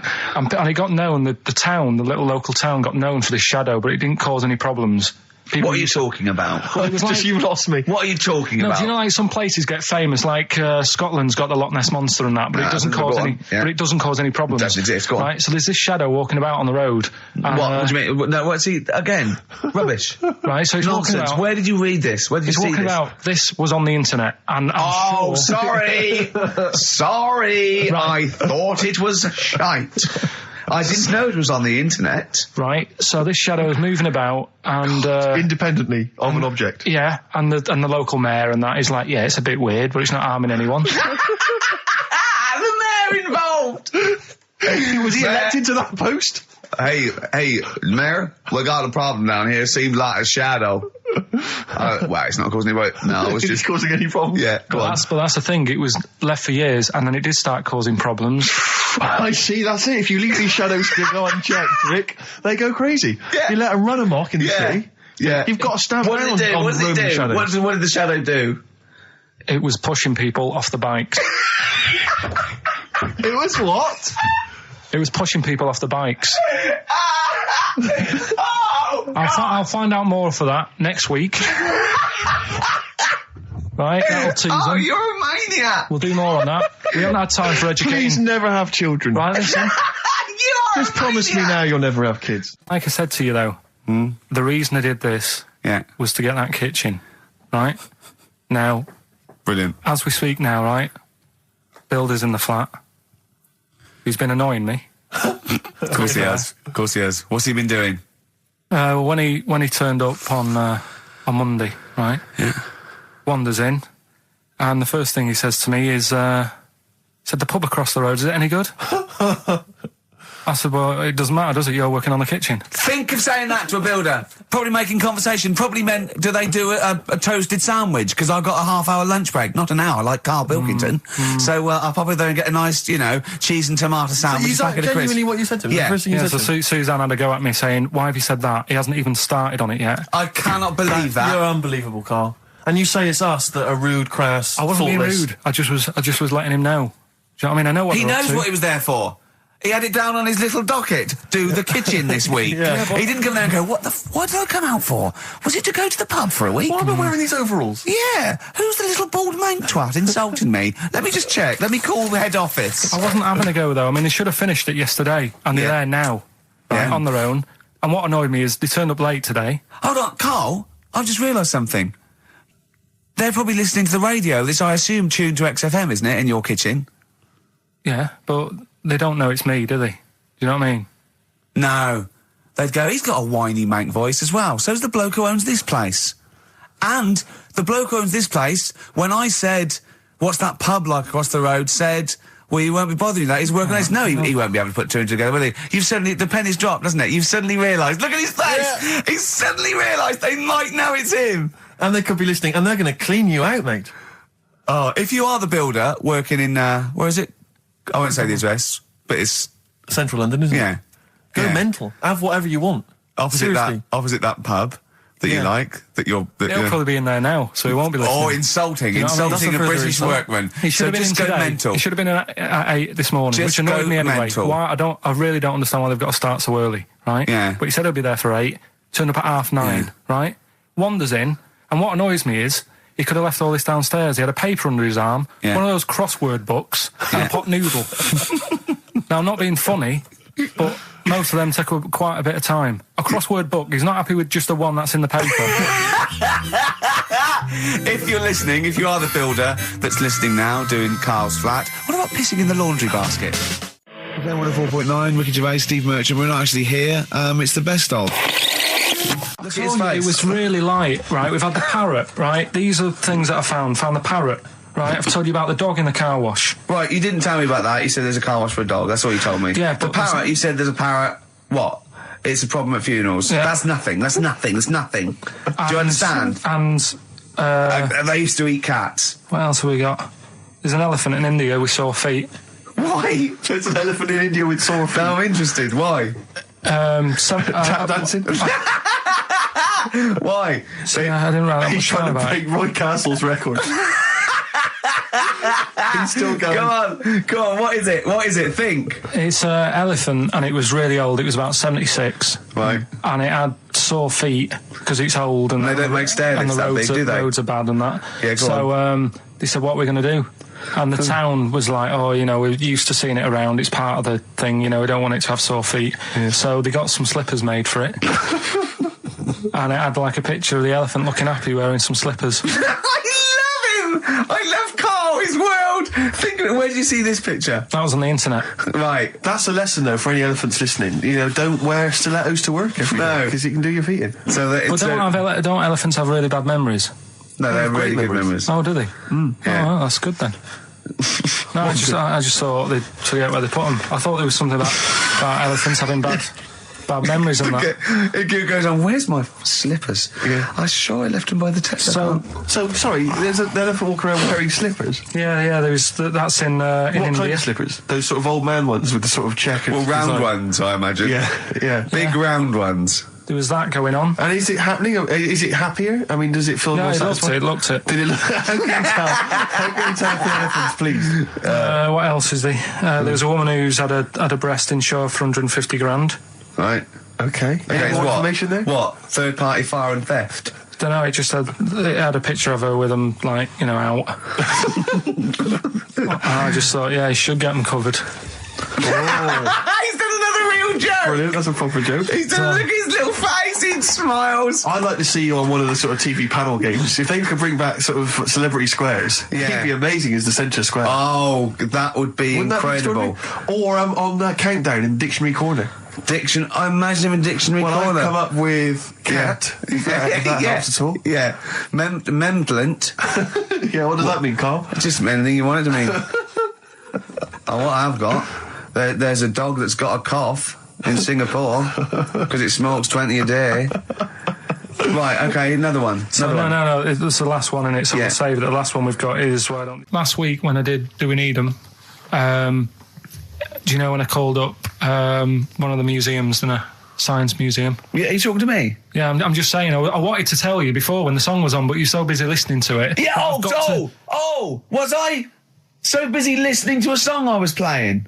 Yeah, but we're doing a radio show, aren't we? All right, what's your point? Well, I just wanted to say, she emailed in to say I got her name wrong, so I'm just apologising for that. What did you call her? I think I called her Jessica. What was her name? I don't know, I've got it on email somewhere. This is not an apology! No, I'm just saying... You've got it wrong again! You've not even said her real name! How is that an apology? Well, I read the email, so, But who are you apologising to? I think her name's Jackie, I think. Oh, you've got it wrong again, haven't you? Well, anyway, and she just said if you want to see dinosaurs and that, go to the museum. You were complaining about that as well, weren't you? You went to a museum and there was too many dinosaurs. He said you just need 4. No, well, Steve, have you been to the one in Knightsbridge? I think this so. one that I called up, right? It's nice. You go in, you get a good collection of stuff. You walk in, there's 3 or 4 dinosaurs. You've had enough, right? I went into New York, right? I went to the museum there, hundreds of them. You can't move for dinosaurs. Yeah. It's almost like they're responsible for them being extinct. There's loads of them. So all I'm saying is, if you want to see a dinosaur, go to the one near Knightsbridge. They've got a nice selection, some old vases and stuff. It's worth going. So, Carl, you're a second-time buyer, aren't you? But yeah. Bought one in Manchester. Lost $7,000 on that one. Well, don't buy in Manchester. No, it's a good flat. It's just it wasn't. I didn't buy it to sort of make money. I thought I was going to be living there like all my life, and then a job came up here, and it was like, oh. You bought your first flat in Manchester. You assumed you would be living there for the rest of your life. Well, I wasn't in a rush. Play record. You're an idiot. Hang on a minute. So have you got a property portfolio? Have you got the 2 houses now? No, I've got rid of that one. Oh, you sold that one? Got this flat. £7,000 loss. Got this flat. I'll tell you something that is interesting. Hold on, though. What? £7,000 lost. Yeah. It's a flat in Manchester, but it could only cost about £8,000 anyway. Right, Steve, something they do now, right, they've got to do by law when you're buying, right? I was looking at one in London, right? It's haunted. They've got to tell you now. Right, don't talk shit. I'm telling you Play now. a record. I'm telling you now. Yeah. There's no such thing as ghosts. That is ridiculous if that appears on a legal document. Right, if there's anyone who sells flats and that, does that for a living. Yeah. Right, email in, because I'm telling you now, that is a fact. She sort of dropped it in. I said, oh, nice feel here. And she said, yeah, well, that'll be the ghost. Just dropped it in, that's all they've got to do. And then I was like, what? And they went, oh, yeah. That's all I've got to do, is it? So that's the legal thing. Did you drop it in? So in court you go, did you drop it in? Yeah, I dropped it in. Play a record, you're an idiot. Did you have to have that thing done where they say, what side do you wear your member? What side you dress? They don't say what side you wear your member. That would hardly be a euphemism, would it? So they say, what side you dress, sir? It means what side your little John Thomas leans, doesn't it, on rest, usually to the left, isn't it? Your little left testicles. If I said to you now, what side do you wear? Hang on. Do you know? It would be left. It would be the left. That's what I mean. If standing there, right, with nothing restricting it or holding it in or holding it up, right, it sort of leans. Your one ball is sort of like slightly back and lower, isn't it? And your little John Thomas rests there, so it's left. And the reason they ask it is so they don't put the tape measure up on the left and squash your willy or touch your willy. So it's nothing to do with like, well, you'll need a bit more room of sort of more material on that side, or. Well, no, I don't think they compensate. It's just when they when they stick that up into your groin, they don't want to come in contact with your little. The thing is, I don't know what side I wear stuff on. I just sort of pull my pants up and wherever it wants to go that day. But maybe it's not big enough to sort of make any, real decision. But like now, I'm sat here right with my jeans on. I don't know where I am. Well, that's clear from hearing you talk. No, but what I mean is, if a fella said to me, "What side are you? What side's your member on?" Member. What is this? What is this? The use of the word member suddenly? I'd go. Well, it's not. It's usually not appropriate. And also, I imagine in the old days they had big baggy pants that used to sort of like hang down. And now, like with those stretchy boxers and briefs, it's sort of held up in a nice neat little parcel, isn't it? So it's probably not appropriate. It doesn't come in contact with your little snake. So, Did you ever? What have you ever heard that? Are you telling me a tailor has asked you that and you went, "What do you mean, mate?" No, I've never. I've not really had one made to measure. I had one made when I was a kid, but since then I've sort of bought a suit off the hook.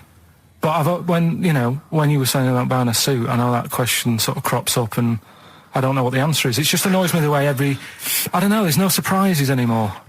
Do you know what I mean? People know. What do you mean? He's going to go, right, I'm going to measure you now. Which side shall I measure? Go, well, pot luck, go on, have a look. Right, there you go. Oh, you got it. You check me out. What do you mean there's no surprises anymore? What are you talking about? Everything you say is a surprise. Everything you say. Every opinion you have is a surprise to me. What I mean is, why aren't people just happy just to go, well, depends, doesn't it? I'll just pull the pants up wherever it wants to go. I'm happy. What do you mean mean? Why is this such a big issue? But Carl, when they ask you this question, they're not making a note of it somewhere. It's not statistical research to find out what the kind of common leaning is. It's a question so he doesn't touch it when he's using his tape measure. Just be careful. But he is being careful by asking the question. But what's wrong with him touching it anyway? If he's, I mean, it's only like a slight. Fair enough. But if he just sort of, knocks it a little bit, you can just go. Do that again? To me, it's the same as the prostate thing. It's just happening all over again. But the doctor doesn't go, what side's your arse on, sir? Trying to avoid the arse. He wants to go, he knows where your arse is and he's aiming for it and he wants to get it up there. He's aiming for it for a good cause. This little fella's going, well, I've got to measure his leg. I don't want to touch the knob. I'll just ask him, sir, do you mind telling me where your cock is so I can avoid it? It's a big difference. But like I'm saying to you, I'd have to have a look first to let him know. I don't know where it is now. I don't know. It could be the left, could be the right. Are you telling me you don't know where your knob is without now? looking? Well, what do you mean without looking? How could... Well, you're saying it as if like... Should we have a guess? Well, have a look and tell us where it is. And what are you wearing? What sort of pants are you wearing? I've got my jeans on. But you got pants on underneath them? Yeah. What are they? Briefs or boxer shorts? Boxer shorts. Boxer shorts. Well, it's probably free, but the jeans are probably restricting it. I think it's probably either in the middle, dressed in, or just slightly to the left. Have a look. We'll tell the listeners after the break where's Carl's knob. It's a good competition. Oh, brilliant! We've got to send this to the Sony Awards people. Well, big question. Where was Carl's knob? That's what people have been hanging on for. Yeah. Where was it? Well, I can't believe people have been texting in. Hey, what, guessing where it is? People saying, is it in the middle? Is it in the left? It cost them 10p. Cost them 10p to find out. Just wait, I'm going to give out the answer. You don't win anything, right? Like, strike it lucky. Right? Bottom or middle? Right. It was to the left. Oh! Yeah. I went with the right. That's annoying. See, I thought it would be to the left. If not, maybe if it was all scrunched up, sitting down on your lap, right, it might just pop up to the middle. Just pop out, like, Well, next week we'll be finding out where yours is. Where's Ricky's bollocks? 50 Cent in Da Club on XFM 104.9. We're playing our favourite singles of the year, and we're looking back over some of our favourite clips of the year. Right, Carl, it's a questionnaire about happiness. Oh, yeah. There's one person... Well, that should answer it right where. The first question, Carl, on a happy scale of 1 to 10, where are you on the happy scale? Is it at this moment or in general? Well, I would say generally. Okay. Yeah, but you don't always have to, like... I mean, I think I'm happy in that, but I don't always show it. You never show it? No, but it doesn't mean I'm not happy in that. Like, I'm all right at the moment. I'd say I'm probably on a... It's probably on about an 8. I was probably about a 9 when I woke up, right? And then sort of fell out with Suzanne over a haircut. Yeah. Right? She went for a haircut and came back with something that I didn't like. Sorry, what did you say? So when your girlfriend walked to the door, she had her hair done, you said, I don't like it, alright? She could tell by the look on my face. But don't you say, no, I'm happy with it, I just can't tell. I'm loving it. Because then she won't have it done again. Oh, Carl, I just cannot get over you. I really can't. No, but you haven't seen it. Right? So then I was fed up, but then I thought... Sorry, what authority have you got to talk about haircuts? Yeah, you had the, officially from a barber in Manchester above a railway station in a shack, it was £2 a cut, told you had the hair of a Chinaman. Well, you wish you had the hair of a Chinaman now, you got no hair. You're a little bald mank with your mouth open, so don't... Is she listening to this, Suzanne? Sitting at home with a woolly hat on? I don't know. But she knows now, doesn't she? What did you say? What words did you do about it, though? I just said you look like someone out of Slade. Interestingly, that's what I look for in a girlfriend. Oh, God. Which one of Slade? That one with the funny... Not Dave Hill. Yeah. The one with the crooked fringe and the goofy... She had her teeth done as well, did she? She had 2 front teeth put in. Dumper. So anyway, So prior to that, you're on a 9. Then you saw the haircut, you're on an 8. Yeah. Yeah. And now then, what you're on? I'm probably on about a 6 at the moment. Why? What's happened? Well, while Star Sailor was on, bit more head squeezing going on. So, yeah, about a 5 or 6. So generally speaking, what would you say you're on? About 4. You're on a 4. Alright. What would you give someone who wasn't very happy? What would you give them? What are you thinking, Carl? Depends why they're not happy. They're low, okay, so what would you give them? I mean, yeah, depends, doesn't it? If it's someone who's just lost their arms and legs in an accident, you don't give them a lollipop. Sure, or some mittens. Yeah. You give them a hat. Yeah. Yeah. And dare I say it, a smile. A skateboard. Yeah. Yeah. I don't know. You don't know. You got to answer the question. All right, so hang on. Let's assume that you've upset your girlfriend because you slagged off her haircut. What are you right? going to do now feel to go guilty. and make her happy? How are you going to cheer her up? And not buy her a baseball cap. I don't know yet. I haven't thought about it because I've got this to sort out, haven't I? So when I get home, get her some gel or something. Oh, God! Oh, Christ. So, would you like to start on your, to Steve, because I've heard all these.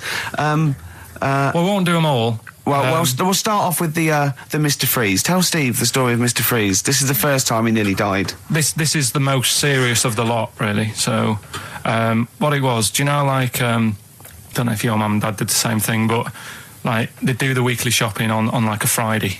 Yeah. So when you got to Thursday, there wouldn't be much stuff left in the cupboard. It'd just be like, you know, your Jacob's crackers and stuff like that. So when they'd been to the supermarket and they came back, I was like, you know, what's that saying? Like a pig in... You know, I loved it. It was like loads of food coming in, loads of biscuits. What is that saying? He nearly said pig in shit. Right. Is that the saying? Yeah. Right. So yeah, all this food comes in. Thank God he didn't. Otherwise he'd have been in trouble. That's true enough. Because he's culpable for our actions because he's the producer. So technically, that twat's in charge. Go on. Right, so anyway, so there's loads of food, and I'm like, oh yeah, look at this, and chocolate biscuits, and, you know, penguins and stuff. Bacon. And bacon. Just in case, you never know. So anyway, my mum and dad's putting the food away. Me and our kid are like, he's already grabbed something, gone back upstairs. It's like feral children. it's like a quest for fire. And then they ran upstairs. What did he just sit under the bed, gnawing at some sort of pig's trotter? So I saw, do you remember Mr. Freeze Pops? I do, yeah. So they're kind of like popsicles, icicles. Yeah, but really long, like a foot long, right? Yeah. So I thought, I'll have one of them, so I grabbed it. Went for the nutritious stuff first. Absolutely. And like my mum and dad are putting this stuff away and what have you. And I rip it open and knock it back. Right, straight away, just right back like Swallow that. Swallow it, yeah. But it went down the wrong way, right? So I was down your shirt? So I was like, oh God, I can't breathe. And my mum and dad didn't even know what I'd ate. Do you know what I mean? I ate it so quick. Yeah.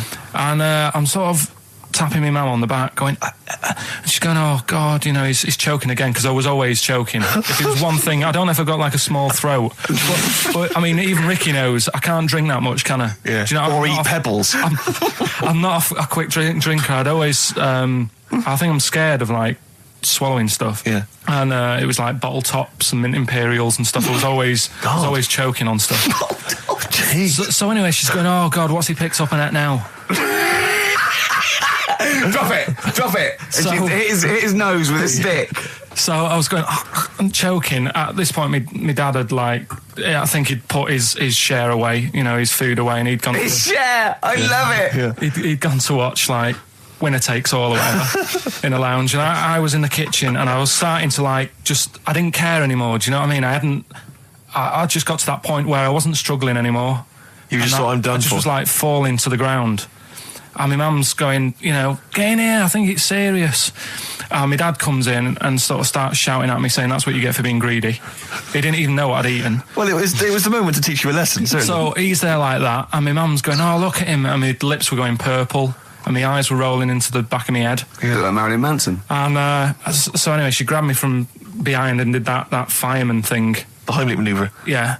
And, you know, winded me. And it came up, and I was all right. What, the whole popsicle came flying back out? You see, that's what I don't understand. Because there was nothing there. No, just a little bit. No, it swells up, doesn't it? Because it irritated it. So it went down your sort of like your epiglottis. It went down the wrong way, it went into your air canal instead of your throat, and it sort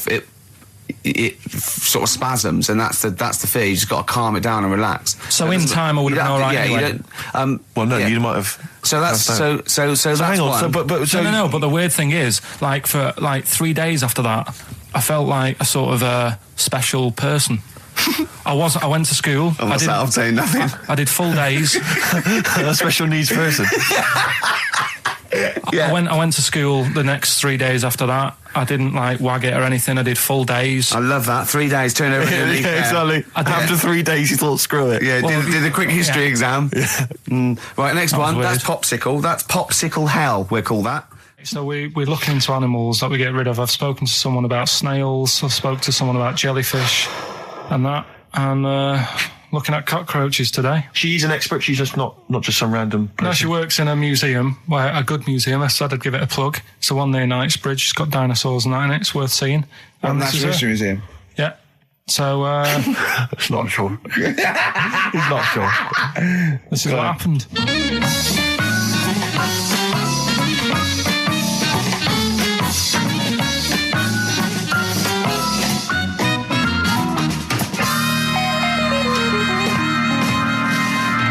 Now, what I'll do, I'll tell you as much as I know, and then you can fill me in if I'm right or wrong. And then at the end of it, we'll get to the bottom of whether we need them or not. Okay. All right. So, first of all, the first thing that I found out is that they have 18 knees. That's not exactly possible. They're insects, so they have 6 legs. Yeah. And a knee is usually the junction between femur and tibia. That's sort of classic human knees and every other animal knee. So with 6 legs, you can only have 6 knees. Could somebody sort of got mistaken for seeing one that was a bit double jointed? I think you're grasping at straws or something. All right. Well, we might have to come back to that one then. Okay. They can hold the breath for 40 minutes. Well, they don't do that because they don't breathe in the same way as us. They breathe through little spiracles, holes down the side of the body. So, no, they're not a very apt simile because the method of breathing is so different. What do you mean? Because insects have a totally different system. They don't have lungs in the way that we do, and just breathing through one part of the body. They're actually breathing through every segment of the body all of the time. So even though they've got their mouth shut, they might be able to slide. Nothing to do with breathing. So only just feeding. So you see, maybe that's where someone's gone wrong. Someone's got hold of one and sort of taped its mouth up or something and got bored after 40 minutes and said, well, we'll call it right. That's a pretty unkind thing to do to an insect, even to a cockroach. Yeah, but it's all... Can't do that. Yeah, but... No. Pretty unkind thing to do anything, even a cockroach. Something else I found out. Yeah. They can live for a week without an head. Well, that's true if they don't bleed to death in the process. But the weird thing is, when I told you that they had 18 knees, you seemed a bit sort of like, don't talk ridiculous. But then we're talking about an animal that can live without an head. So there's a little bit of truth in that one, yeah? Yes. Why, when it was invented, has it got that facility? Say if someone said to humans, we could do that with humans, and, you know, if you lose your head in some accident, it gives you a bit of time to sort of go back to your family and maybe write them a note. You won't be able to have a chat, but write them a note saying, it was my own fault, and it was nice knowing you. Well, that would be a useful facility, I agree, but cockroaches are great survivors. I mean, they've been around for over 300 million years. They're one of the most primitive insects. All right. Well, I've also... is it true that they do a lot of resting? Apparently they can sort of rest for 75% of the time. Rest? Yeah, they just sit about doing nothing. It's probably true of a vast proportion of the world's fauna. I mean, maybe the 25% that they are working, they're really giving it some, so it might make up. They're probably searching out food, and they can slow down considerably. You can chill insects in the fridge, and they'll become very, very quiet. You might think they're dead. Yeah, but I'm sure, you know, if we were sat in a fridge, you know, we'd go a bit quiet, wouldn't we? You know. Well, you might not know much about it, of course. Yeah, but... Not quite reading the right sources. Well, I've been using the internet. I'm sure there are many useful sources that you could find there, but some of those seem to have been a little misleading to you. So you don't agree with a lot of what I've told you there? No. So cockroaches, can we get rid of them? No. So we're keeping them then? I would say so, yeah.